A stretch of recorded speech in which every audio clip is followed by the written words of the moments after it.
Tänapäeval unistavad enamik inimesi jõukast, luksuslikust ja vabast elust ning läbi ajaloo on paljud selle saavutanud või sellesse sündinud, kuigi see pole alati nii hea, kui paistab. Tänases videos uurime erinevate miljonääridest pärijannade elusid, kellel olid üsna traagilised lood ja kelle asemel sa tõenäoliselt olla ei tahaks. Liitu minuga, kui uurime nende elusid. Meie esimese loo jaoks läheme 20. sajandi alguse Ameerika Ühendriikidesse, kus üks pärijanna elas hoolimata oma miljonitest eriti keerulist eraelu.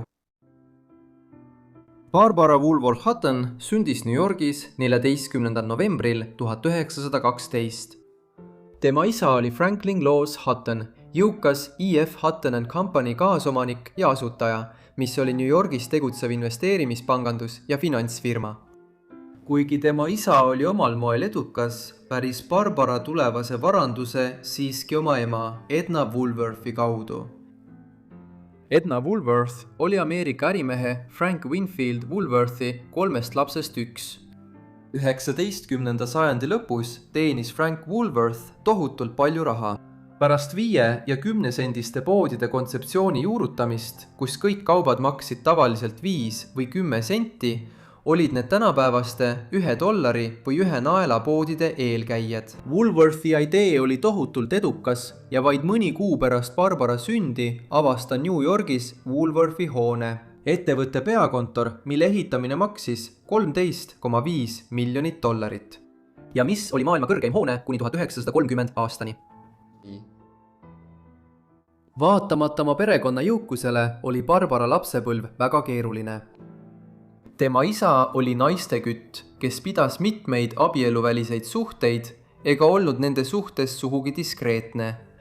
Peale selle oli ta hooletu isa ja suur joodik. Seega, kui Barbara ema suri ootamatult 2. mail 1917 vaid 33-aastaselt, kahtlustasid paljud, et ta võttis endalt ise elu. Kohtuarsti raportis oli ametlikult kirjas, et ta suri lämbumise tagajärjel, mille põhjustas mastoidiit, tõsine kõrva, nina ja kurgu infektsioon. Kuid asjaolu, et lahkamist kunagi ei tehtud, pani paljusid selle tõepärasuses kahtlema.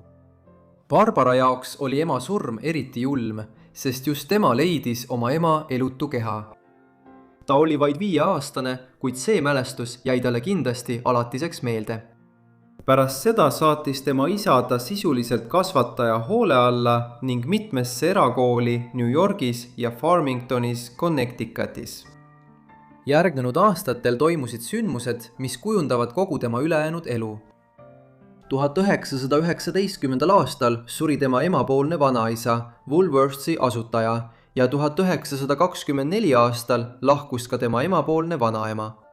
Edna Woolworthi ainukese lapsena päris Barbara nüüd selle kolmandiku Woolworthi varandusest, mis oleks läinud tema emale. See moodustas tol ajal peaaegu $13 miljonit, mis tänapäeva rahas võrdub enam kui $500 miljardi. Barbara ei saanud sellele rahale kohe ligi, arvestades tema noorust, ning tema isa investeeris selle tema nimel üsna targalt.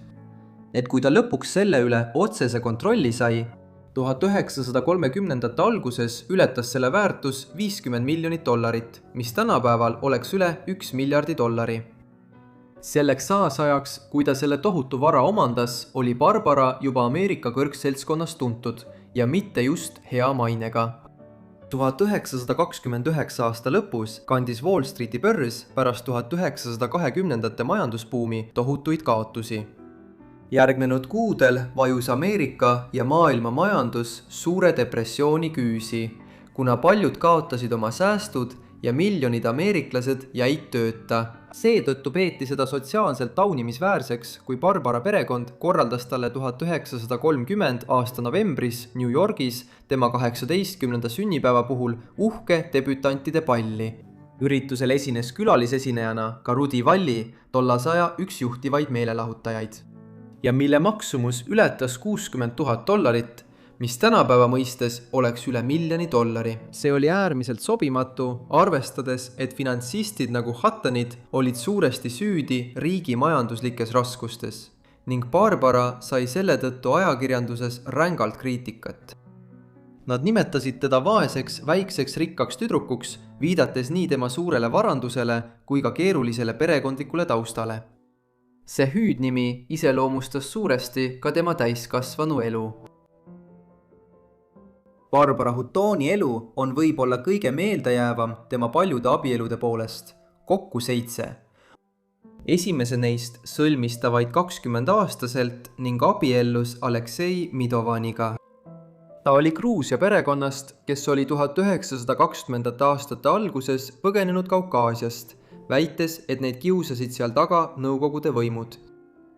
Perekond oli sotsiaalselt ambitsioonikas ning kui ta kohtus Barbaraga, oli Aleksei juba abiellus Louise Van Alleniga, kes kuulus jõukasse Astorite perekonda. Ta lahutas temast kiiresti, et abielluda Barbaraga, kes oli jõukam. 22. juunil 1933. Nagu sellise isiku puhul võis arvata, hakkas ta kohe kulutama tohutuid summasid Barbara raha. Lisaks sellele $1 000 kaasavarale, mis oli Midovani perekonnale abielu osana antud. Kui Barbara lõpuks täpselt aru sai, mis toimub ja temast 1935. aasta suvel lahutas, oli ta kaotanud märkimisväärse summa raha. Barbara teine abielu oli veelgi ebaõnnestunum. See abielu oli Kurt Horgvits Reventlohiga, ühe vähem tähtsa Taani aadlikuga. Nad abiellusid vaid paar nädalat pärast tema lahkuminekut Aleksisest, kuid abielu lagunes peagi. Ta oli nii füüsiliselt kui ka emotsionaalselt vägivaldne, mis viis selleni, et Barbara hakkas tugevalt jooma ja narkootikume tarvitama, harjumused, millest ta kunagi ei vabanenud. Nende 3-aastase abielu jooksul tekkis tal ka anoreksia. Tema suhet Kurtiga muutis keerulisemaks nende ühine laps, poeg nimega Lance, kes sündis 1937 aastal ja jäi Barbarale ainsaks lapseks. On spekuleeritud, et Barbara anoreksia oli teadlikult esile kutsutud selleks, et ta ei saaks enam lapsi, ning tõepoolest see viis selleni, et ta ei suutnud enam rasestuda. Siiski pole kahtlust, et ta tundis oma poja Lance'i vastu teatavat kiindumust. Ta võitles edukalt Kurti vastu, et saada Lance'i hooldusõigus, kui nad 1938 aastal lahutasid. Ja kuigi ta saatis Lance'i kasvama koduõpetaja juurde ning erainternaatkoolidesse, see peegeldas lihtsalt tema enda kasvatust ning polnud 1930. aastate Ameerika kõrgseltskonnas sugugi ebatavaline. Kuigi tema abielu Kurtiga oli olnud kohutav kogemus, algas Barbaral sellele järgnenud aastatel veidi õnnelikum periood elus. Kui teine maailmasõda 1939. aasta septembris puhkes, sai temast aktiivne annetuste kogumise eestvedaja selle eesmärgi nimel. Ameerikas, riik, mis tundis kaasa Suurbritannia, Prantsusmaa ja teiste natside agressiooni ohvrite olukorrale Euroopas, kuid mis ei olnud valmis sõja varasematel aastatel sõtta astuma. Hutton toetas rahaliselt ja kampaanias aktiivselt täiendava abi andmist Vaba Prantsusmaale pärast seda, kui Prantsusmaa vallutati 1940 aasta suvel. Selleks ajaks oli ta kolinud Californiasse ja kasutas oma tuntust aktiivselt sõjavõlakirjade müümiseks. Pärast seda, kui USA astus sõtta pärast Pearl Harbori rünnakut Hawaii'l 1941 aasta detsembris. Just siin olles muutus tema suhe näitleja Cary Grantiga tõsisemaks. Barbara oli kohtunud filmide Bringing Up Baby, His Girl Friday ja Philadelphia lugu tähega mõned aastad varem, nende ühise tuttava, miljonäri ja filantroobi Howard Hughesi kaudu. Nad abiellusid 1942 aasta juulis ja meedia hakkas neid pilkavalt kutsuma Cash ja Carrie. See abielu oli üks tema õnnelikumaid, kuigi ka see ei kestnud kaua ja nad lahutasid 1945 aastal. Siiski ei püüdnud Grant kunagi Barbara raha endale saada ning mõlemad väitsid, et jäid ka pärast lahutust lähedasteks sõpradeks. Pärast abielu lõppu Grantiga ja teise maailmasõja lõppu kolis Hutter mitmeks aastaks Euroopasse. Sealal abiellus ta 1947 aastal vürst Igor Trubitskoiga, kes oli vene päritolu Prantsuse aristokraat ja sportlane. Ta kasutas Barbara raha, et toetada oma püüdlusi saada üheks Euroopa juhtivaks võidusõiduautojuhiks, ajal, mil professionaalne autovõidusõit sisenes oma esimesse kuldaaega 1940. lõpus. see abielu, nagu kõik Barbara omad, lõppes vaid mõne aasta pärast, kui nad 1951 aastal lahutasid. Ta ei reageerinud sellele hästi ning tema 4. abielu kokkuvarisemine koos süveneva narkootikumide ja alkoholi kuritarvitamise ning anoreksiaga viis selleni, et Barbara üritas endalt elu võtta. Mis veel hullem, selle kohta lekkisid uudised meediasse 1950ndate alguses. Ja Barbara Huttonist kirjutati taas Ameerika Ühendriikide ja Euroopa meedias kui vaesest, väikesest, rikkast tüdrukust enam kui 20 aastat pärast selle hüüdnime saamist. 1953. Aasta detsembris sattus Barbara oma 5. ja kõige lühemasse abiellusse. See oli Porfirio Rubidosaga, Dominikaani vabariigist pärit diplomaadi ja playboyga. See oli võib-olla Barbara kõige ebatavalisem suhe. Rubirosa oli varem abiellus olnud Doris Duke'iga, kes oli Ameerika pärijanna ja Duke'i tubakaperekonna varanduse pärija. Doris ja Barbara olid sündinud vaid mõnepäevase vahega 1912 aastal, olid maailma 2 rikkaimat naist ning nende vahel oli aastate jooksul kujunenud kummaline rivaalitsemine. Ta abiellus Rubirosaga 1947 aastal, kuid abielu lõppes kiiresti ning Rubirosa sai lahutusprotsessi käigus tohutu rahalise hüvitise. Nüüd näis Barbara haavale soola raputavat, abielludes oma rivaali endise abikaasaga. Arvamus, et tegemist oli näilise abieluga, oleks kindlasti õigustatud, kui vaadata, kui kaua see kestis. Või õigemini, kui vähe see kestis. Hutton ja Rubirosa lahutasid vaid 53 päeva pärast abiellumist. Ta lahkus taas suure lahutusrahaga. Kummalisel kombel sai Rubirosa nii Duke'i kui ka Huttoniga lahutuse käigus endale ümber ehitatud B-25 pommituslennuki. Barbara abiellus veel 2 korda. Tema 6. abielu oli parun Gottfried Alexander von Grammiga, sakslasest elukutselise tennisistiga, keda ta oli juba mitu aastat tundnud ja kes oli 1930ndatel 2 korral Prantsusmaa lahtised võitnud. Nad abiellusid 1955 aastal ja lahutasid 1959 aastal. Pärast seda abiellus Barbara veel vaid korra, prints Raymond van Wienhanner-Champersakiga, Laose aristokraadiga. Nende abielu kestis vaid veidi üle aasta 1960ndate aastate keskel. Barbara 7. abielu oli tema viimane. Kui see 1960ndate aastate keskpaigaks lõppes, hakkas tema elu võtma traagilist ilmet. Tema alkoholismi ja narkootikumide probleemid koos anoreksiaga olid viinud paljude terviseprobleemideni ajaks, kui ta jõudis 50ndatesse eluaastatesse. Samal ajal olid tema priiskavad kulutused ja lahutushüvitised põhjustanud selle, et suur osa tema tohutust varandusest oli aastate jooksul ära kulutatud, varastatud või raisatud. Suur osa sellest oli tingitud ka tema enda suurest heldusest. Sõbrad ja tuttavad teadsid alati, et ta kuulab nende rahalise abi palveid ühe või teise ettevõtmise jaoks, kuid see muutis ta, kes oli sageli joobes, ärakasutamise suhtes haavatavaks. See traagiline hilisem elu süvenes 1972 aastal, kui tema ainus laps, tema teisest abielust pärit Lance, hukkus lennuõnnetuses oma 30ndate eluaastate keskel. Pärast seda muutus Barbara järjest eraklikumaks. Ta müüs osa oma kodudest, et püüda oma rahalist olukorda stabiliseerida ja kolis 1970ndate keskpaigas Los Angeleses asuva Beverly Wilshire hotelli katusekorterisse. Just siin elas ta oma elu viimased aastad, olles sõltuvuses valuvaigistitest ja alkoholist ning peaaegu pime. Ta suri seal südamerabanduse tagajärjel 11. mail 1979, olles 66-aastane. Tol ajal arvati laialdaselt, et tal oli alles vaid $3500 oma nimele jäänud.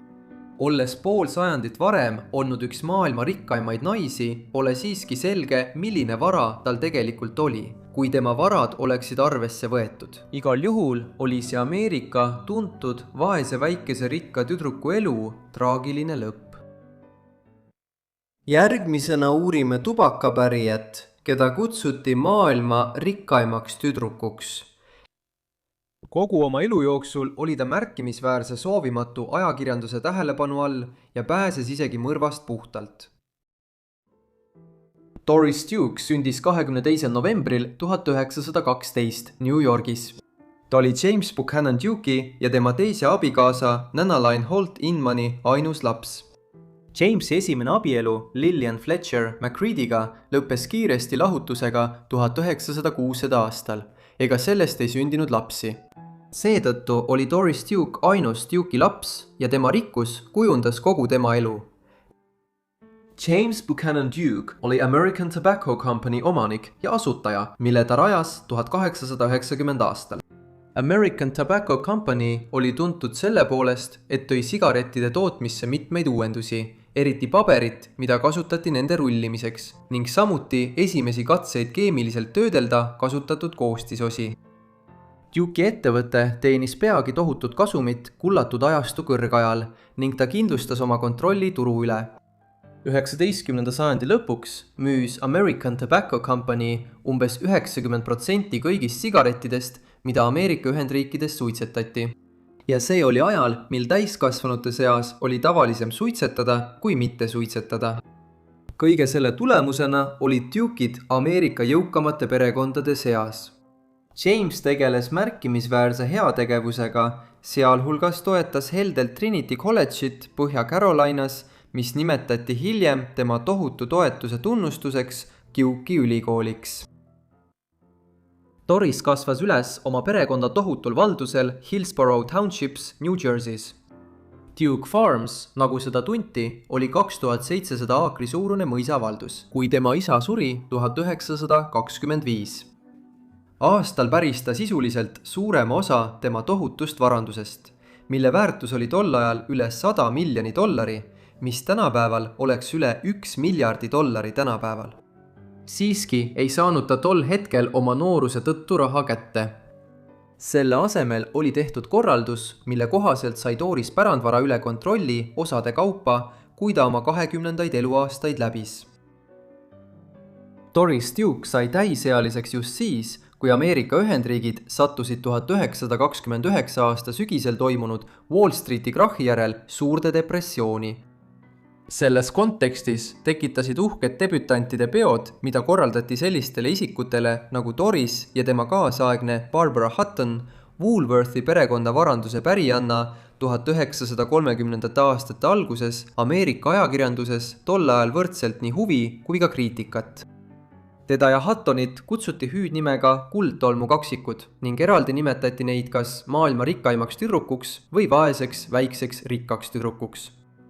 1935. aastal, kui ta oli vaid 22 aastane, jahmatas Duke nii tuttavaid kui ka kuulsuste ajakirjandust, kui otsustas abielluda nootust andva poliitiku Jimmy Cromwelliga. Cromwell oli temast 16 aastat vanem ja hakkas kasutama Dorise varandust oma poliitiliste ambitsioonide edendamiseks. Ka tema pärines jõukast perest, kuigi see oli märksa vähem jõukas kui Duke'i oma.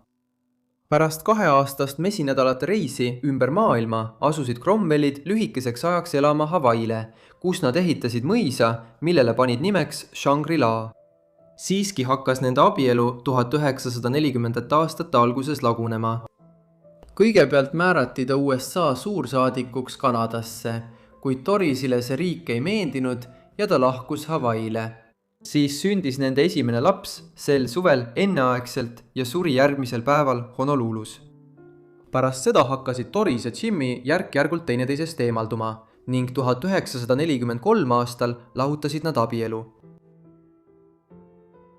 Esimese lapse surm ja abielu lagunemine muutsid Dorise üha traagilisemaks isikuks. Seda raskendas veelgi uudis, et tema rasedus ja sellega seotud tüsistused 1940. aastal tegid peaaegu kindlaks, et tal ei ole enam võimalik lapsi saada. Sellele reageerides hakkas Doris käituma eksentriliselt, pöördudes ennustajate ja teiste poole, keda ta uskus aitavat tal suhelda oma surnud tütrega.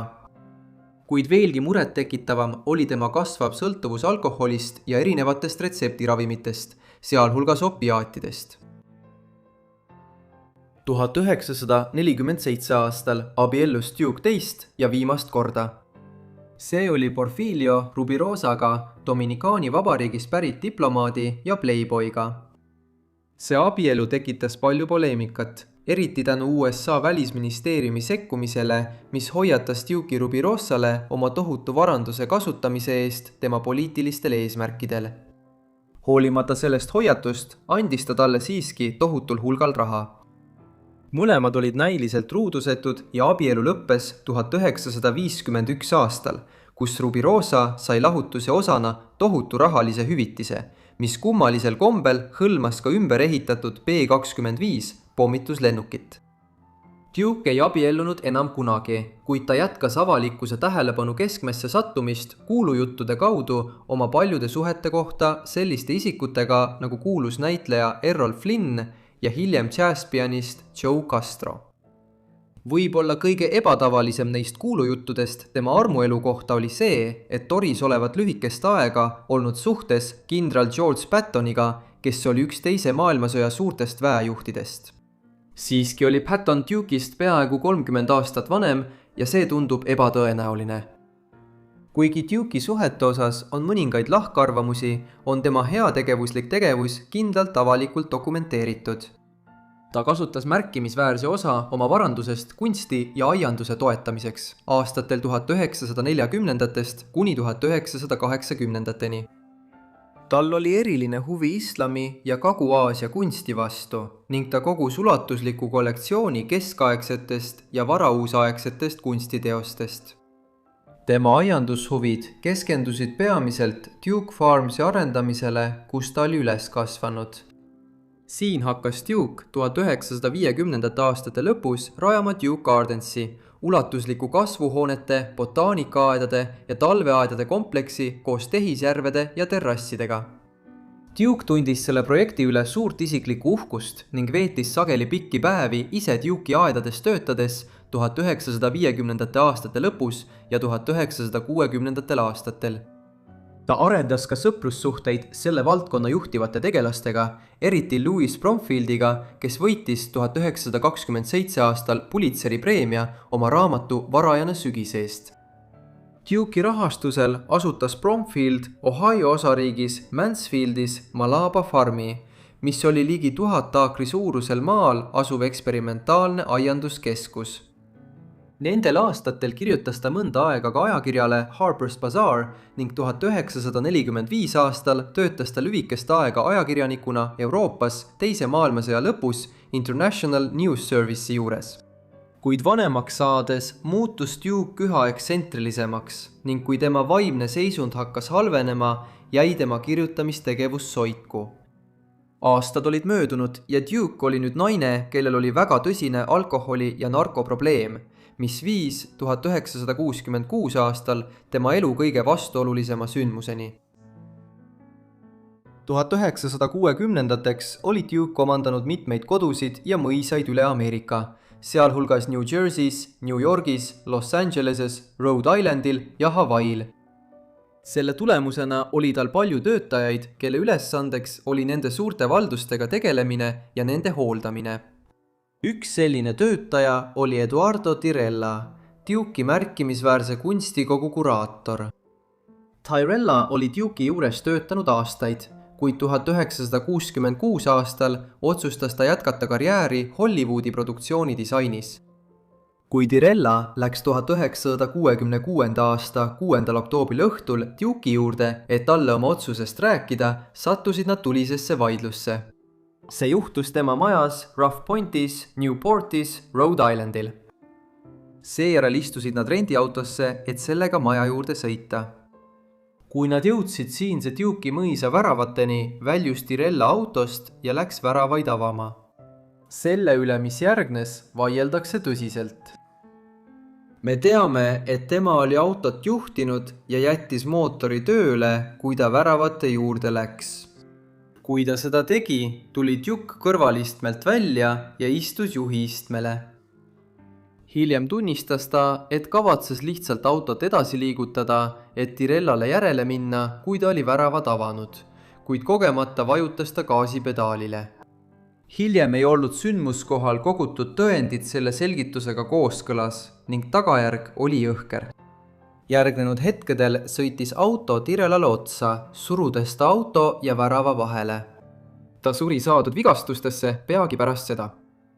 Pärast juhtunut kaebas Tirella perekond Duke'i kohtusse õigusvastase surma põhjustamise tõttu. Sõlmiti umbes $75,000 suurune kokkulepe, mis tänapäeva väärtuses oleks umbes $500 000. Uurimine jäi seejärel mitmeks aastaks ootele. Kuid Duke, kes oli tol õhtul tõenäoliselt joobes, suutis lõpuks vältida edasisi karistusi või kriminaalsüüdistusi.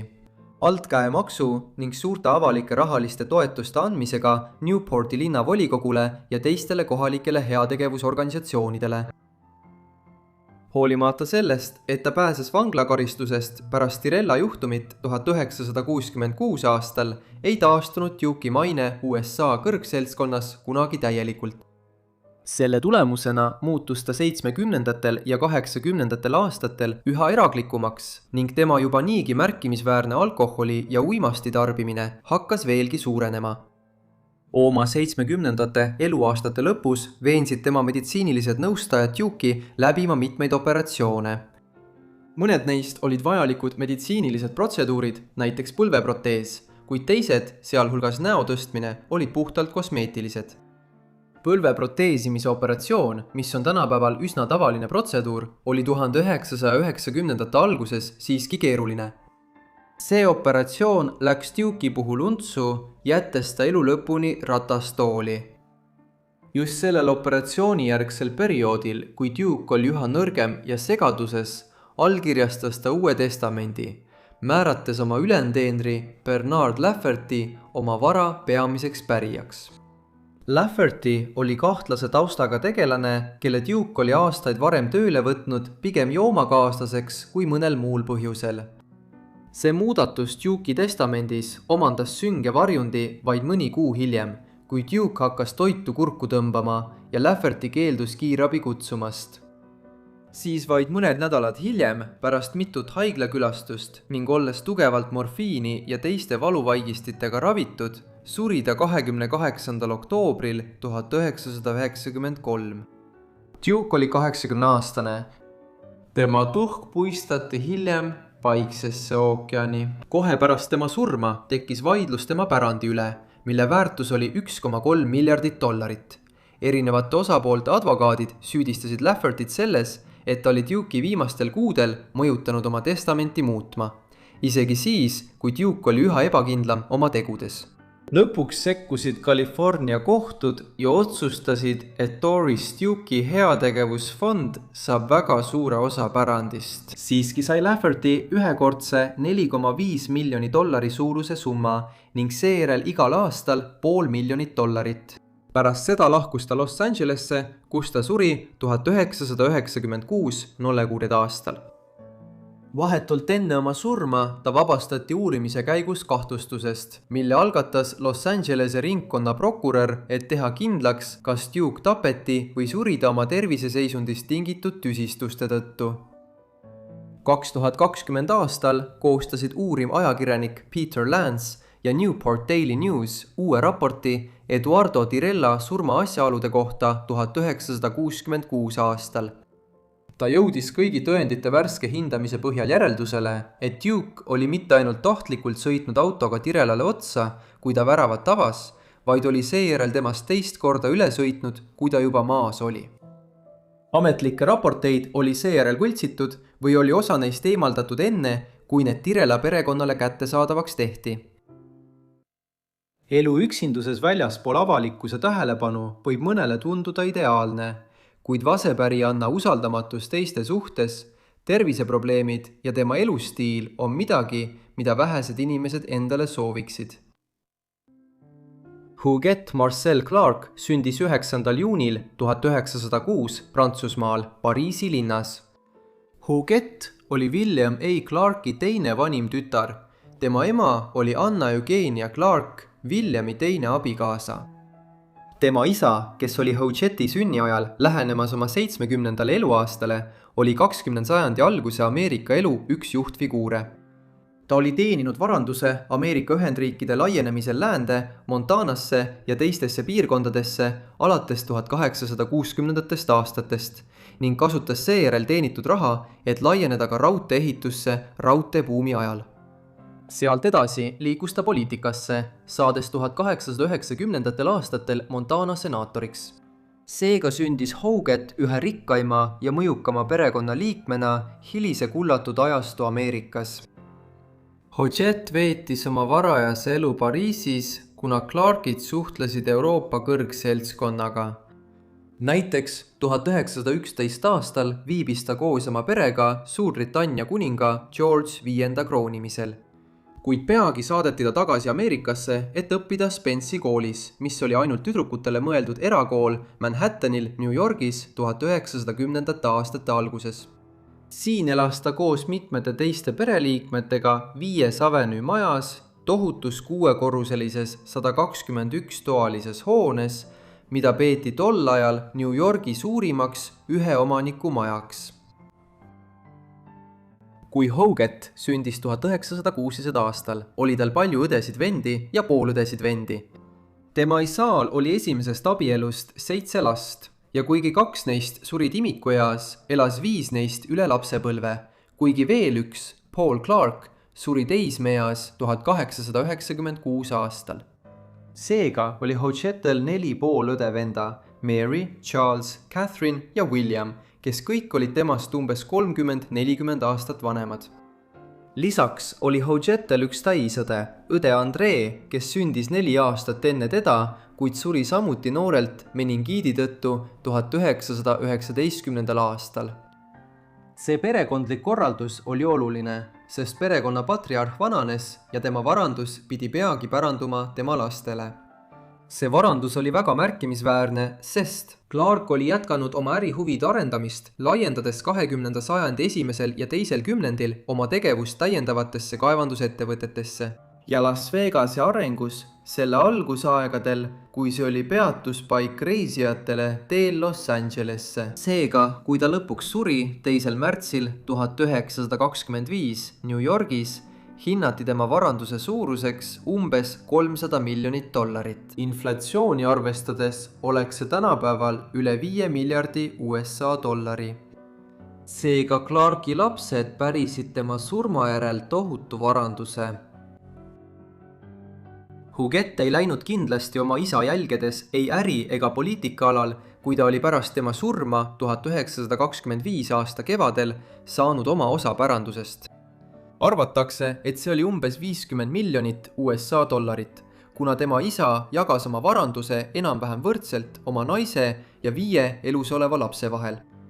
Hougett oli rahul sellega, et tegeles heategevusega ning arendas oma huvisid kunsti- ja moemaailmas. Näiteks 20. sajandi 20. aastate lõpus kulutas ta umbes $50 000 selleks, et lasta oma villas soolase veega tiik kuivendada. Palos Verdes, Santa Barbaras, Californias. Linnupühamuks, mille ta nimetas Andre Clark Bird Refuge'iks oma õe auks, kes oli 10 aastat varem surnud. Clark elas lühikest aega Santa Barbaras pärast abiellumist William McDonald Gloveriga, õigusteaduse üliõpilasega, kellega ta kohtus New Yorgis, kui nad mõlemad õppisid seal. Nad abiellusid 1928 aasta augustis, kuid see abielu ei kestnud kaua ja nad lahutasid nädal enne oma esimest pulma-aastapäeva. Seega suundus ta peagi tagasi New Yorki ja asus elama korterisse 5. Avenue'l. Siin said tema esteetiline maitse peagi avalikkusele nähtavaks. Hougett muutis oma korteri ja naaberkorterid suureks avaraks ruumiks, mis avanes vaatega Central Parkile ning kus oli suur saal koos raamatukogu ja teiste mugavustega. Kogu 1930. jooksul suhtles Hougett mõnevõrra idaranniku kõrgseltskonnaga, eksponeerides osa oma maalidest Washingtonis Corcorani kunstigaleriis toimunud näitusel ning külastades moeetendusi New Yorgis. Siiski oli tema lähedaste sõprade ring väike ning neile, kes teda neil aastatel tundsid, paistis ta kättesaamatu ja napisõnalisena. Aastate möödudes muutus Hougett üha eraklikumaks. Ta jätkas raha kulutamist, kuid sageli ettevõtmistele, mida ta ise kunagi ei külastanud või kuhu ta annetas anonüümselt.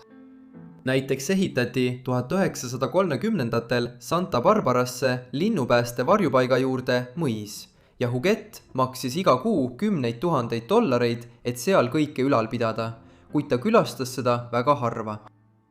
See eraklikkus süvenes pärast Huguetti ema surma 1963 6 aastal, kellega ta oli suurema osa oma täiskasvanu elust New Yorgis koos elanud.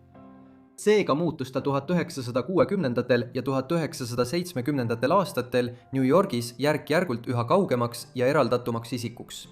Suur osa sellest oli tingitud kasvavast umbusust võõraste suhtes. Huguette ei abiellunud kunagi uuesti ega saanud lapsi, mistõttu hakkas ta oma hilisematel aastatel kõiki inimesi vaatlema kui potentsiaalseid isikuid, kes püüavad tema soosingusse pugeda, et tema testamendist kasu saada. Ta ei pruukinud sellises mures täiesti eksida, kuid tema meetodid olid äärmiselt paranoilised. Näiteks eelistas ta üha enam rääkida prantsuse keeles, et varjata oma juttu ümbritsevate eest. 1980ndate lõpuks oli Üüse muutunud New Yorgis peaaegu müütiliseks tegelaseks, keda peaaegu kunagi ei nähtud ega kuuldud.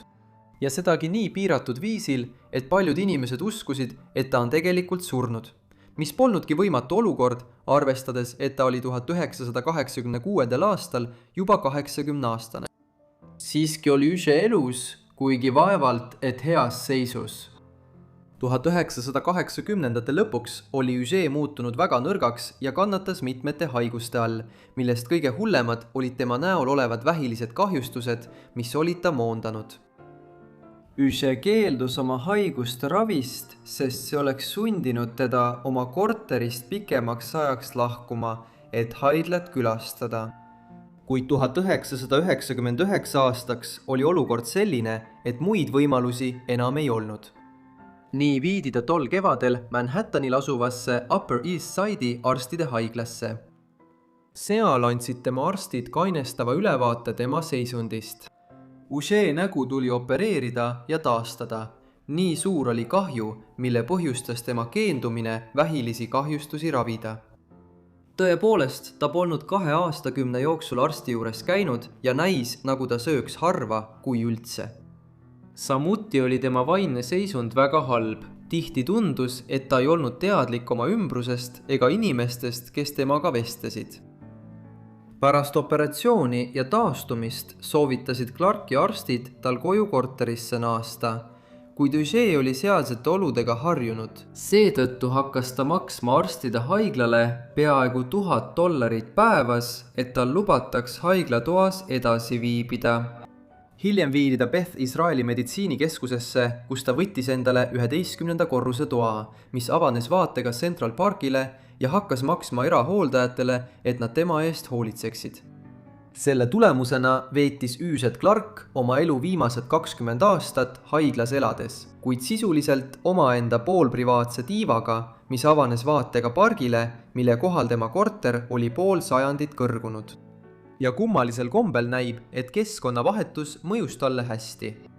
Aastate jooksul paranesid tema tervis ja vaimne seisund märkimisväärselt, nagu tema arstid aeg-ajalt koostatud aruannetes märkisid, kuigi ta jäi siiski väga ekstsentriliseks.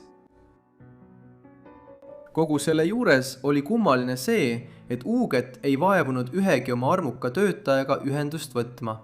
Oma korterist 5. Avenüül Santa Barbara mõisast Californias või Häärberist, mille ta oli ostnud 1950ndatel Connecticutis, kuid kus ta polnud kunagi tegelikult elanud. Nendes erinevates elukohtades said töötajad jätkuvalt oma palka ja jätkasid kinnisvara hooldamist, kuid neil polnud aimugi, kus nende tööandja on või mis temaga juhtus. Samal ajal oli Üüset ametis sellega, et kulutas suurema osa oma tohutust varandusest enne surma ära. Üksikisikutele anti kingitustena heldeid summasid. Tema lähedane eluaegne sõber sai $10 miljonit. See võis olla täiesti seaduslik. Aga fakt, et üks Ugati eraõdedest Beth Israeli meditsiinikeskuses Hadassah Perry sai üle $30 miljoni sularahas, päranduste ja kingitustena, viitab sellele, et toimus mingisugune ärakasutamine. Teisalt oli Ugat hilisematel aastatel naine, kellelt oli raske kingitusi mitte saada. Ühel korral andis ta remondimehele, kes parandas tema haiglatoas televiisori, $25,000. Ugat suri lõpuks 24. mail 2011, olles 104 aastane.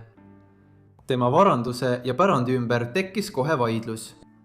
Näiteks tuli ilmsiks, et Ugat oli omanud mitmeid väga väärtuslikke maale paljudel kuulsatelt 19. ja 20. sajandi alguse Prantsuse impressionistidelt, nagu Edgar Degas ja Claude Monet. Mõned neist olid tema mõisatest kadunud aastatel, mil ta viibis haiglas. Siiski oli Ugati testamendi ümber suurimaks vaidluseks tema $300 miljoni suuruse varanduse jagamine, mis tal surmahetkel oli. Alguses esitati kohtus testament, mis näitas, et Uget soovis annetada umbes 3/4 oma varandusest erinevatele heategevusorganisatsioonidele. Umbes $30 miljonit oli seejärel reserveeritud tema eraõele Hadassah Perry'le. Lisaks umbes $30 miljonile kingitusi ja raha, mille Ugat oli talle andnud veel eluajal. Muud tingimused võimaldasid päranduse tema ristitütrele Wanda Stacherile ning rahalised maksed mõnele tema pikaajalisele teenijale tema korteris 5. avenüül. Kuid peagi selgus, et enne selle testamendi lõplikku vormistamist oli Uget tegelikult vaid mõned nädalad varem allkirjastanud hoopis teise testamendi. See oli tohutult erinev teisest testamendist, mis lõpuks kinnitati. Esimene testament võimaldas Ugetil jätta suurema osa oma varandusest laiemale perekonnale. 2011 aastaks olid enamik neist tema venna ja õelapsed teises põlves või isegi kaugemad sugulased, kellest mõnega polnud Uget kunagi kohtunud ja paljusid vanemaid sugulasi polnud ta näinud alates 1950. aastatest. Sellegipoolest oli Uget vähemalt ajutiselt kaalunud mõtet jätta suurem osa oma varandusest neile. Kui selgus, et oli olnud esimene testament, mis kiiresti muudeti, et laiem perekond pärandusest ilma jätta, pöördusid Ugeti sugulased kohtu poole. Nende argumendid olid ilmsed. Uget oli olnud väga vana naine, kahtlase psühholoogilise seisundiga ning nad uskusid, et tema erahooldaja ja teised olid ta viimastel nädalatel sundinud testamenti muutma, et teha endist pärijad ja jätta sugulased pärandusest ilma. On usutav, et see võis olla tõsi, kuid sama usutav on ka see, et Uget otsustas lihtsalt premeerida neid inimesi, kellele ta oli viimase 20 aasta jooksul kõige lähedasem olnud. Olgu tõde, kuidas oli, otsustas kohtunik, et perekonna argument oli tugev. Seega viidi Ugeti esimene testament tegelikult ellu ning perekond sai üle 75% kogu pärandist. Ugeti eraõde Hadassah Perry pidi tagastama $30 miljonit, mille ta oli testamendi alusel saanud. Kokkulepe sõlmiti siiski tingimusel, et tema poolt elu jooksul saadud sarnase suurusega kingitusi ja muid pärandusi, kui Uget veel elas, ei vaidlustata. Nii sai Clarki perekonnast tema testamendi peamine kasusaaja, kuigi me ei saa kunagi kindlalt teada, kellele salapärane Uget Clark tegelikult oma varanduse pärandada soovis. Ta ise maeti perekonna mausoleumi Bronxis, New Yorgis, samal ajal kui mitmed tema elu jooksul kogutud kunstiteosed asuvad tänapäeval suurtes muuseumides ja galeriides. Kujuta seda ette. Su isa sureb, kui oled vaid 7-aastane. Sul on ema, kes ei hooli sinust ja kui saad 20-aastaseks, astub ta samme, et sind steriliseerida, lootuses sinu pärandust endale saada. Kahjuks oli see sobimatu pärijanna elu. Anne Cooper Hewitt sündis Pariisi linnas 28. juulil 1914 kuupäeval, mida sageli peetakse Esimese maailmasõja alguseks. Sel päeval kuulutas Austria-Ungari impeerium Serbiale sõja, käivitades sõjakuulutuste ahela üle kogu Euroopa. See oli pahaendeline algus, mida Anne ema hiljem oma tütrele sageli meelde tuletas. Tema ema oli Marion Jean Andrews, naine, kes oli varem olnud abiellus doktor Berta Sahta-Brugier ja Alexandra Turner Stewart-Enninguga. Mõlemad mehed olid üsna jõukad ja olid tihedalt seotud silmapaistvate New Yorgi pankurite ja finantsistidega. Siiski ei olnud Anne isa kumbki neist meestest, vaid hoopis Peter Cooper Hewitt. Ka tema pärines väga silmapaistvast perekonnast, sest tema vanaisa Peter Hewitt oli miljonärist leiutaja ja ärimees, kes oli New Yorgi linna patriarh. Anne'i sünni ajal oli Peter abiellus Lucy Bondworkiga, kes oli järjekordse silmapaistva ja rikka pangandusperekonna tütar. Seega eostati ta väljaspool abielu, kuna Peeteril oli suhe Marioniga alates 1910. aastate algusest. Ta lahutas siiski peagi oma naisest ja abiellus Marioniga. Seejärel adopteeris ta Anne'i ametlikult, võib-olla selleks, et varjata tõsiasja, et ta sündis afääri tulemusena. Kui tema vanemad 1918. aastal abiellusid, sai Anne'ist väga rikka perekonna ainus laps. See põhines peamiselt Peetri ärihuvidel. Inseeneri haridusega Peeter leiutas 1901 aastal, kui ta oli 40-aastane, elav hõbeda aurulambi. See oli teatud tüüpi kaaslahenduslamp, mis kasutas väga ereda valguse tekitamiseks elektrikaart, mis läbis aurustatud elav hõbeda. Uus lamp pakkus võrreldes varasemate pirnidega tohutuid eeliseid. Eriti see, et selles kasutatud pirnid võisid kesta kuni 24 000 tundi ja andsid väga eredat valgust. See tegi need ideaalseks kasutamiseks tänavavalgustites ja teistes kohtades, kus oli vaja väga eredat valgust. Näiteks haiglate operatsioonisaalides, staadionitel ja teistes avalikes hoonetes. Seetõttu võeti elavhõbeda aurulamp kiiresti kasutusele kogu läänemaailmas ning tegelikult kasutatakse seda tüüpi lampe paljudes riikides laialdaselt ka üle 120 aasta hiljem. Ja kuna tema oli selle leiutanud ja tal oli disainile patent, sai Peter Cooper Hewitt väga jõukaks meheks. See oli keskkond, milles Anne üles kasvas ja see mõjutas kogu tema elu kulgu otsustavalt. Anne ei tundnud oma isa tegelikult eriti. Ta suri 1921 aasta varasügisel, vahetult pärast Anne 7. sünnipäeva. Peeter sündis juba 1861 aastal ja tema ning Anne ema vahel oli 20-aastane vanusevahe. Seega polnud üllatav, et ta suri palju varem kui Marion. Tema testament oli mõnevõrra ebatavaline. Ta ei jätnud kogu oma vara oma naisele ega jaganud seda võrdselt tema ja nende ainsa lapse vahel. Selle asemel määras Peeter, et Marion saab vaid 1/3 tema varast, samal ajal kui Anne saab ülejäänud 2/3. Ta pidi selle vara saama 1935 aasta suvel, kui ta sai 21-aastaseks. See rahasumma oli väga märkimisväärne. Kuigi tema algsel elavhõbelambi disainil oli mõningaid puudusi, oli ta 1903 aastaks need vead kõrvaldanud ning lamp võeti kasutusele kogu Ameerika Ühendriikides ja paljudes Euroopa riikides. See hõlmab uuendust, mida tuntakse elavhõbekaaralaldi nime all, mis võimaldas vahelduv voolu muuta alalisvooluks. Need 2 voolutüüpi, millest sai alguse 1880. aastate voolusõda Thomas Edisoni ja George Westinghouse'i vahel. Tema rahalisele seisule andis veelgi hoogu Hollywoodi filmitööstuse esilekerkimine ja Hewitti lampide kasutuselevõtt stuudiote valgustamiseks. Nende ettevõtmiste tulemusena jättis ta 1921 aastal surres maha vara, mille väärtus oli $4 miljonit. Tänapäeva rahas üle $100 miljoni, sõltuvalt sellest, kuidas inflatsiooni arvestada. Umbes $2,7 miljonit sellest rahast pandi usaldusfondi Anne jaoks ning ta pidi selle pärima 1935 aastal. Kahjuks sai see raha 1930. aastatel tema traagilise loo keskseks osaks. Anne suhe oma emaga oli alati pingeline ja see jätkus ka siis, kui ta suuremaks kasvas. Marion oli oma tütre vastu julm, solvas teda sõnadega, nimetades teda koledaks pardipojaks ja idioodiks. Ning ta tegi Annele isegi füüsiliselt haiget. Palju aastaid hiljem ütles Anne, et tema ema oli tema läheduses harva.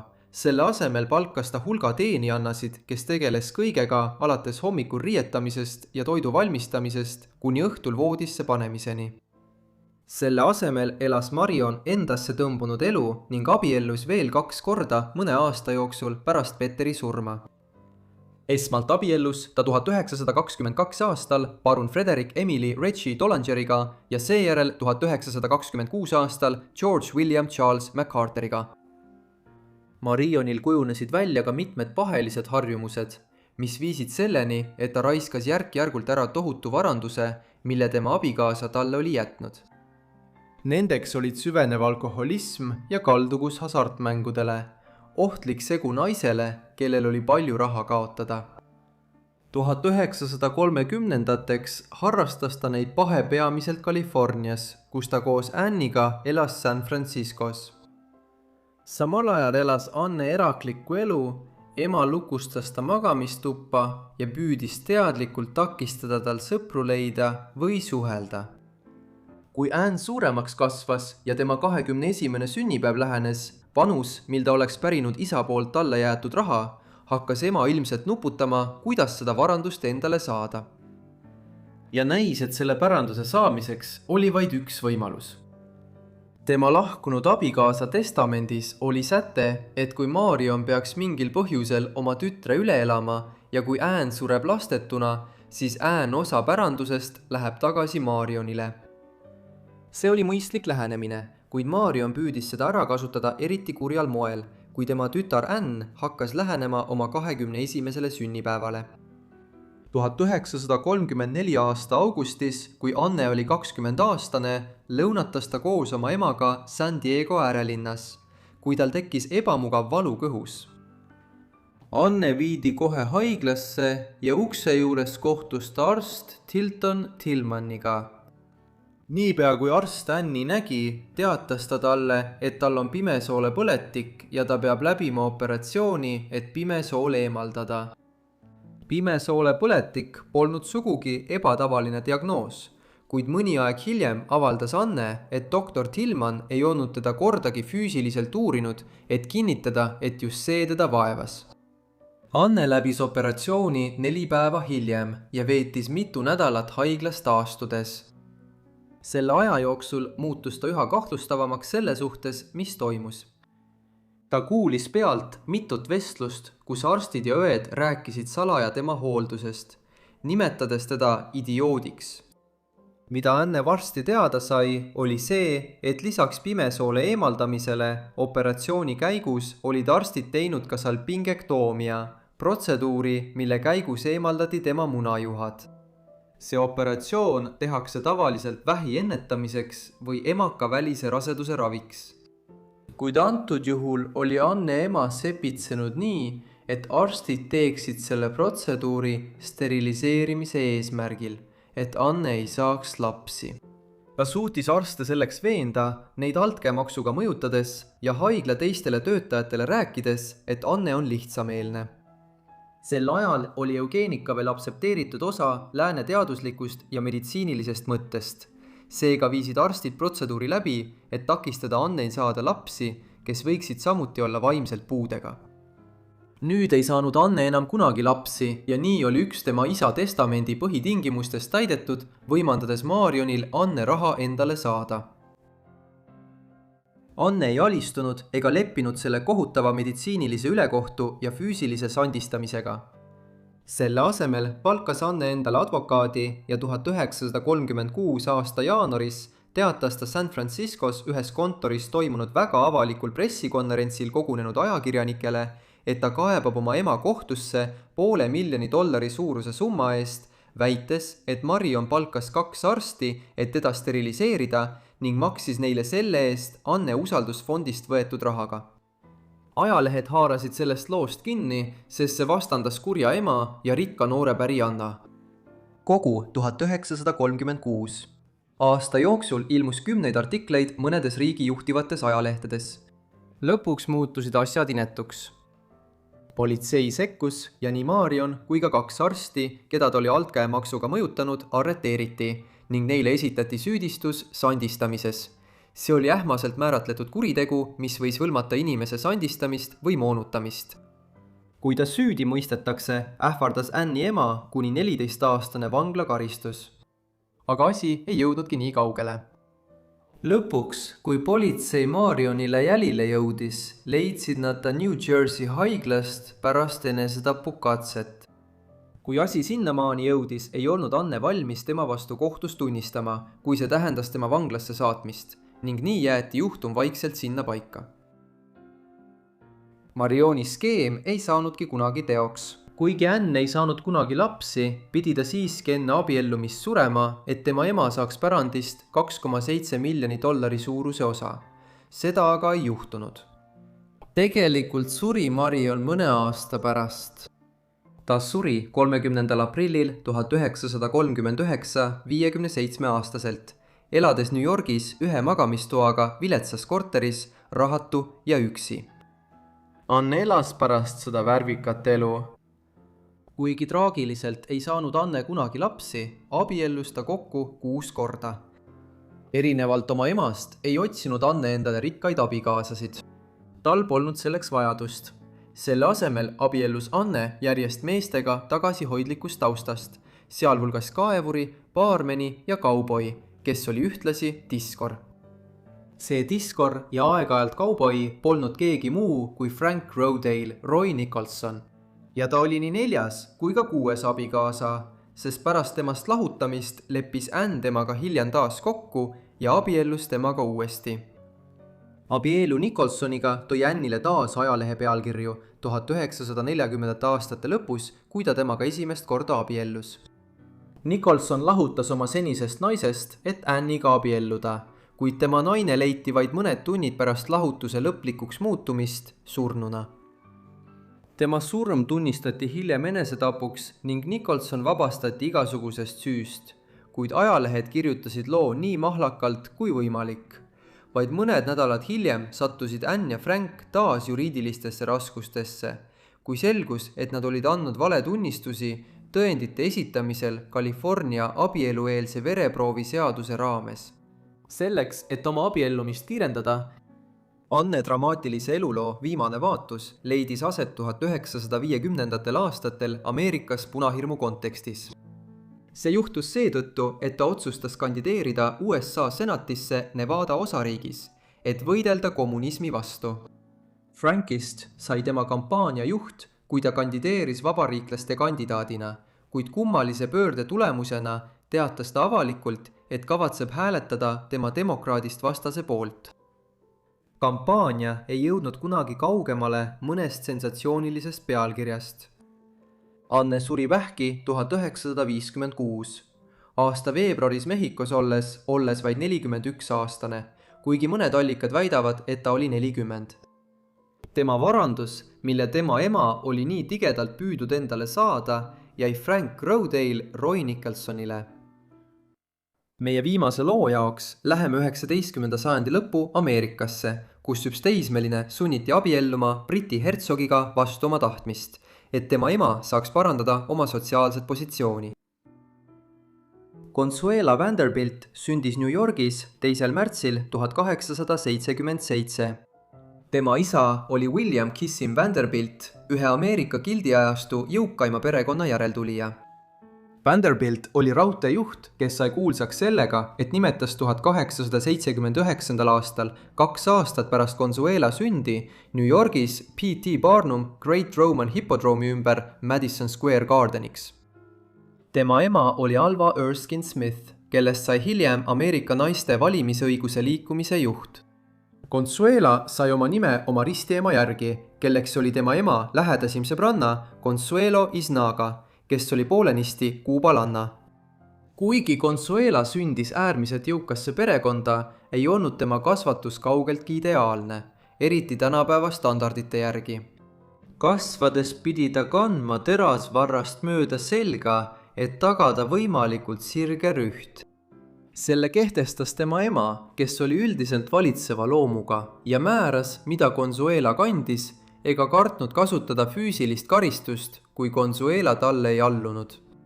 Samuti oli tema lapsepõlv üsna isoleeritud, kuna teda õpetasid kodus mitmed eraõpetajad ja õpetajad. Tuleb mõista laiemat perekondlikku dünaamikat, et aru saada, kuidas Consuelo elu järgmistel aastakümnetel kujunes. Ta sündis Vanderbiltide perekonda, mis oli üks rikkamaid ja mõjukamaid perekondi Ameerika kullatud ajastul ning kelle jõukus pärines Consuelo vanavanaisalt Cornelius Vanderbiltilt. Cornelius kogus oma esimese varanduse 1830. ja 1840. aastatel, saades New Yorgi ja Hudsoni jõe laevanduse transporditööstuse tähtsaimaks tegelaseks. ta kasutas nendest ettevõtmistest teenitud raha, et laiendada oma tegevust ka raudteetööstusse, rajades 1850ndatel ja 1860ndatel aastatel üle Ameerika Ühendriikide 10 000 kilomeetreid raudteeliine. 1870ndateks aastateks vahetult enne oma surma peeti teda maailma rikkaimaks meheks, kuigi selliseid asju oli 19. sajandil raskem täpselt hinnata kui tänapäeval. Consuelo vanaisa, Corneliuse poeg William Henry Vanderbilt päris suurema osa Vanderbiltide varandusest, kui tema isa 1877 aastal suri. Aga William suri vaid mõned aastad hiljem, 1885 aastal, ja pärast seda jagati Vanderbiltide varandus üha kasvava arvu pereliikmete vahel. Kuid Williami testamendi peamised kasusaajad olid Cornelius Vanderbilt II, Consuelo onu ja tema isa, kes pärisid kokku umbes $55 miljonit, mis tänapäeva rahas oleks peaaegu $2 miljardit. Seega sündis Consuela tohutu rikkusega perekonda. Kahjuks mõjutas rikkus Consuela elu sama palju negatiivselt kui positiivselt.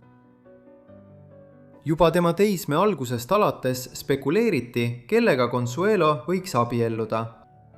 Ta oli ühe maailma rikkaima mehe tütar ning abiellumine temaga tooks igale võimalikule abikaasale tohutu varanduse. Tema ema oli sellest väga teadlik ja oli otsustanud, et Consuelo abiellub kõrge staatusega mehega. Pealegi, kui ta sai nooreks naiseks, oli selge, et Vanderbiltide pärianna ei olnud mitte ainult tohutult rikas, vaid ka väga atraktiivne. J.M. Barrie, Peter Pani autor, tegi tema kohta kord nalja. Ma seisaksin terve päeva tänaval, et näha, kuidas Consuelo oma tõlda istub. Kui Consuelo jõudis oma teismea lõppu, oli tema ema näib olevat otsustanud, et tema tütar abiellub Briti aristokraatiasse. Ta ei olnud selles üksi. Kuna paljud Ameerika perekonnad said 19. sajandi teisel poolel tohutult rikkaks, kasutasid nad oma tütreid nendele $printsessidena, mille käigus rikas Ameerika pärianna abiellus Briti aristokraadiga. Ameerika uus raha. Nendes liitudes ühines Ameerika uus raha vana maailma aadliga. Siiski oli Alva järjekindlusel veel üks põhjus. 1895 aasta märtsis lahutas Alva oma abikaasast William Vanderbiltist ja selle tulemusena pagendati ta kõrgseltskonnast. Oma sotsiaalse positsiooni taastamiseks vajas Alva, et Consuelo abielluks väga kõrgest soost aadlikuga ja õnneks oli selleks liiduks olemas ideaalne kandidaat. See oli Charles Spencer Churchill, Marlborough 9. hertsog. Marlborough oli pärit ühelt Suurbritannia kuulsaimalt aadliperekonnalt, kusjuures esimene hertsog juhtis Briti sõjategevust Hispaania pärilussõja ajal 18. sajandi alguses. Tol ajal ehitas ta ühe Suurbritannia kõige suurejoonelisema mõisa, mida tuntakse Blenheimi paleena. Siiski olid Spencer Churchillid 19. sajandi lõpuks sattunud majanduslikesse raskustesse, hoolimata oma perekonna suurest aust. Seega oli 9. hertsogi ja Consuelo abielu mugavusabielu. Marlborough saaks vajaliku rahastuse, et nagu ta hiljem väitis, päästa Blenheimi palee, samal ajal kui Vanderbiltid ostaksid end Briti aristokraatiasse ja Alva taastaks oma sotsiaalse positsiooni. Siiski ei astunud Consuelo sellesse abiellusse vabatahtlikult. Kui tema ema Alva selle teema esimest korda üles võttis, oli Consuelo juba salaja kihlatud Winthrop Rutherfordiga, tolle aja seltskonnategelasega, kes oli Consuelost märkimisväärselt vanem. Kuid Consuelo oli noorusest täielikult oma ema soovidest mõjutatud ja allutatud, ning kuigi tal polnud mingit huvi abielluda Spencer Churchilliga, nõustus ta ema palvel selle abieluga. Väidetavalt sundis teda sellele otsusele ema emotsionaalne väljapressimine, kui ta väitis, et tema tervis halvened märkimisväärselt just Consuelo vastumeelsuse tõttu abielluda. Abielu sõlmiti ametlikult 6. novembril 1895, kui Consuelo oli vaid 18-aastane. Väidetavalt nutis ta altari ees seistes loori all. Kokkuleppe osana sai Marlborough $2,5 miljoni väärtuses Vanderbiltide raudteeaktsiaid, mis tänapäeva vääringus oleks peaaegu $100 miljonit. Kuid kuigi see liit oli Spencer Churchillide jaoks rahaliselt tohutult kasulik, oli see isiklikust vaatenurgast täielik katastroof. Nii Consuelo kui ka Charles pidid abielu tõttu loobuma oma varasematest suhetest ning nad ei sobinud omavahel hästi. Tõepoolest, Alva Vanderbilt, Consuelo ema, tunnistas hilisematel aastatel vabalt, et sundis oma tütart Marlboroga abielluma. Nii Consuelo kui ka Charles hakkasid kiiresti teistega suhteid looma. Ta alustas suhet Reginald Fellowsiga, kes oli Marlboro nõbu, samal ajal kui Herzog võttis oma armukeseks Ameerika seltskonnadaami nimega Gladys Marie Deacon. 1906. aastaks olid Herzog ja tema abikaasa sisuliselt lahku läinud, kuigi nad jäid ametlikult abiellusse kuni 1920. aastateni. Vaatamata abielu õnnetule olemusele sündis sellest siiski 2 last. John Albert sündis 18. septembril 1897. Temast sai Marlborough 10. hertsog aastal 1934. Teine poiss, Ivor, sündis vaid aasta pärast Jaani 14. oktoobril 1898. Ivor teenis Esimese maailmasõja ajal Prantsusmaal silmapaistvalt ja talle anti Prantsuse aulegiooni orden. Vaatamata oma abielu tagasihoidlikule iseloomule Marlborough hertsogiga oli Consuelo armastatud nii Blenheimi palee teenijate ja personali kui ka laiemalt Oxfordshire'i piirkonna poolt, kus palee asus. 1890. ja 1900. aastatel peeti teda Spencer Churchilli suguvõsa meeldivaks ja kaastundlikuks esindajaks ning ta annetas heldelt kohalikele sünnitushaiglatele ja vaestele suunatud heategevusorganisatsioonidele. Siiski abiellus Consuelo Marlboroga ajal, mil Euroopa poliitikas pinged kasvasid. Suurriigid olid olnud kibedas rivaalitsemises alates 1870 aastatest, mida ajendasid rahvuslikud tunded, võidujooks kolooniate pärast Aafrikas ja Aasias ning pinged selliste riikide nagu Suurbritannia ja Saksamaa vahel.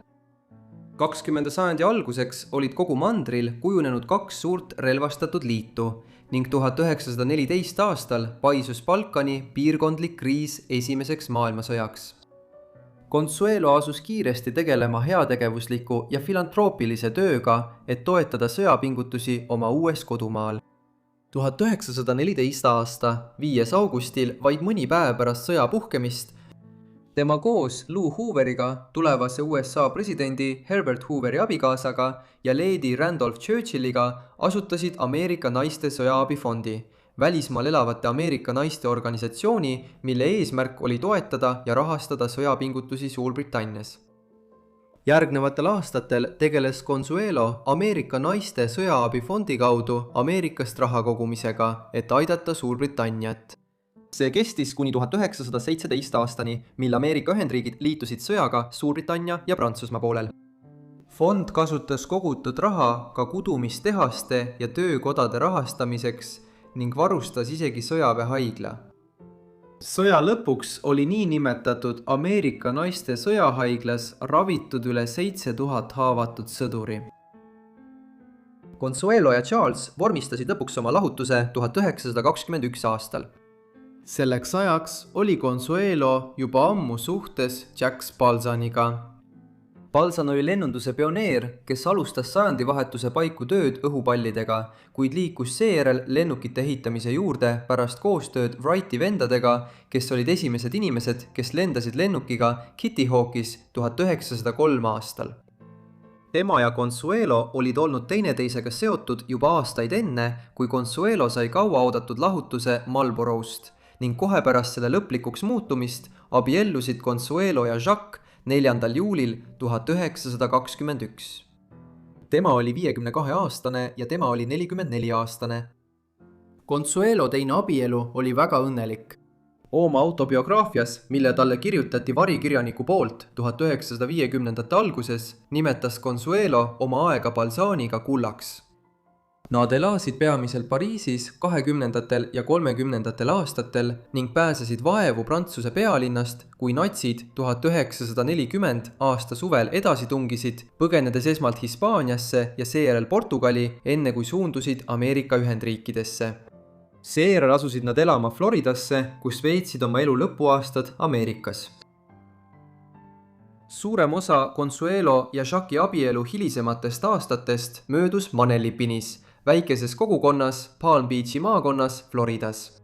Siin ehitasid tema ja tema teine abikaasa suure mõisa, millele pandi nimeks Casa Alva, Consuelo ema auks. 150 aakri suurusele kinnistule ehitatud maja pindala oli 26 000 ruutjalga ning kui see 1950-ndatel müüdi, hinnati selle väärtuseks $568 000, mis tänapäeva rahas oleks miljoneid. Casa Alval on oma koht kaasaegses ajaloos. 1946 aastal peatus siin Consuelo esimese abielu kaudu sugulane, endine Suurbritannia peaminister ja sõjaaegne juht Winston Churchill, kui ta oli teel Missouris asuvasse Westminsteri kolledžisse kõnet pidama. Seega arvatakse, et ta lihvis ja harjutas oma kuulsat raudse eesriide kõnet Consuelo kodus. Selles kõnes kirjeldas ta kurikuulsat Nõukogude võimu Ida- ja Kesk-Euroopas kui raudset eesriiet, mis laskub üle Euroopa keskosa. Consuelo ja Jacques veetsid suure osa oma hilisematest abieluaastatest Floridas, säilitades samal ajal elukohad New Yorgis ja Long Islandil. 1953.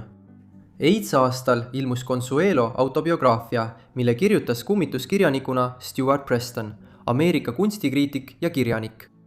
Pealkirjaga Säära ja kuld pakkus see meelelahutusliku, ehkki väga valikulise ülevaate tema elust ja kullatud ajastu pärijanna maailmast. Jacques suri 4. novembril 1956 New Yorgis. Tema surnukeha toodi tagasi Prantsusmaale ja maeti Pariisi. Kahjuks tema noorem poeg Ivor suri 1956 aasta septembris, enne oma 60. eluaastat vaid mõned nädalad enne Jacque'i. Pärast nende surma müüs Consuelo Casa Alva ja elas seejärel peamiselt New Yorgis ja Long Islandil. Consuelo suri oma kodus Southamptonis Long Islandil 6. detsembril 1964, olles 87-aastane. Tema surnukeha toodi tagasi Inglismaale ja ta maeti Oxfordshire'is Blaydeni St. Martini kirikusse mitte kaugele Blenheimi paleest oma surnud poja Ivory kõrvale. Suurem osa tema varandusest pärandus tema ellu jäänud pojale, Marlborough 10. hertsogile.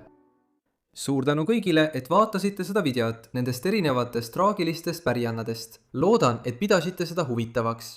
Andke kommentaarides teada, mida te nende eludest arvasite ja kui teil on muid ettepanekuid või soovite rohkem selliseid pikki kogumikvideoid, siis andke sellest kindlasti kommentaarides teada.